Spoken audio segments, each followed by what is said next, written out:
Good afternoon, everyone. I am Jocelyn Anselmo, and this is my tuti, Ardin Kitola, grade 7 from Alicia National High School.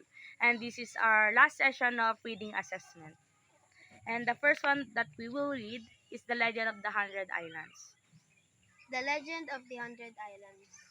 One day, bad news broke out that an invading force was coming from across the sea. Immediately, the Raja called for a council of meeting among his chieftains. The group finally decided to meet the enemy at the sea. They must not be allowed to land. Asserted Raja Masubeg, 100 of the bravest warriors were summoned. They boarded in 10 large bangkas, armed to the teeth. Dato Makisbeg commanded the task force in the lead bangka. Not long enough, the two forces were soon locked in mortal combat. Furious encountered through hand-to-hand fighting broke out on the boats and raged until the sun sank. In the west and the darkness covered the sea. When morning came, none of the 100 warriors returned alive. The enemy was nowhere to be seen. They had been anni- anni- Annihilated. annihilated, and so were the 100 warriors, led by the intrepid son. The kingdom celebrated the victory, but on the other land, the old Raja mourned for his son. Several days later, the townspeople were surprised seeing Seeing. a wonderful sight in the sea. They were so fascinated with the many tiny islands dotting the sea line.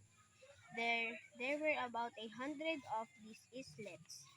Some of the island were shaped like overturned bangkas, while the other looked like bodies of dead men floating in the sea.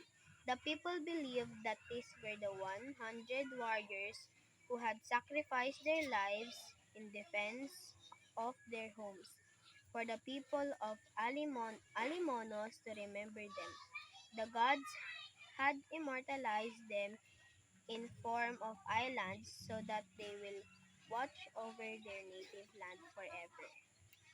So we will able to finish the English reading session and we were going to the Filipino session. Ang title is Green Park sa Bawat Subdivision. Iginiit kahapon ni Congresswoman Cynthia Villar ang agarang pagsasabatas ng kanyang House Bill 1210 o Green Parks Act of 2004 na naglalayong magtatag ng mga green parks sa lahat ng subdivision sa bansa para sa proteksyon ng kapaligiran lalo na sa mga siyudad at lungsod. Ito ay matapos pagtibayin ni House Committee of Housing and Urban Developing ang panukala ni Villar na nakahain ngayon sa mababang kapulungan ng Kongreso. Ang programang pabahay ng gobyerno ay dapat na bagayan ng malinis na kapaligiran, kaya tama lamang na maglaan ang bawat subdivision, maging ito man ay residential, commercial at industrial, ng bakanteng lote na pagtatamnan ng mga puno at halaman upang ito ay maging parke, ani Villar. Sa ilalim ng panukalang mahigit sa 30 puno ang itatanim sa bawat ektarya sakop ng isang subdivision.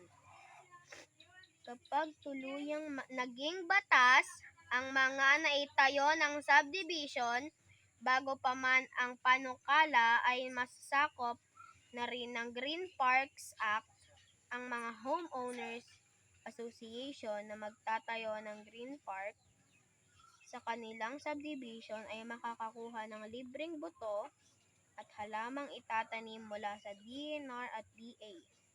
Maglalaan din ng libreng gamit at artesian wells ang naturang mga departamento para sa pagmimintina ng katurang mga parke.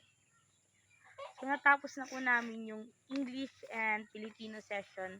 And yun lamang po. Thank you.